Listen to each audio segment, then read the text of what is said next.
Can the minister say why it has taken 5 years for another constituency development project? This is phase 8. Phase 7 was in 2020.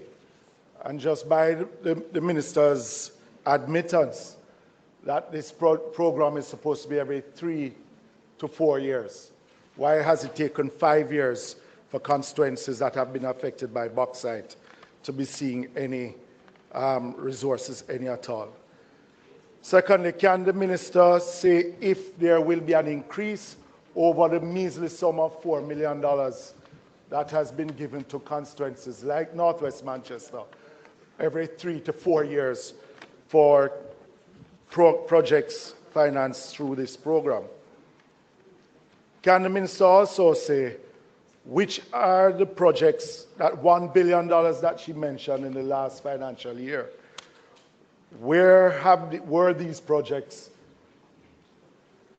Which communities, which constituencies were they done in, and how much was spent on each of these projects? Because I know constituencies like mine in Northwest Manchester saw no additional projects outside of the $4 million that was attributed to Northwest Manchester in 2020. And a member from South Manchester is saying that he saw none in southern Manchester also.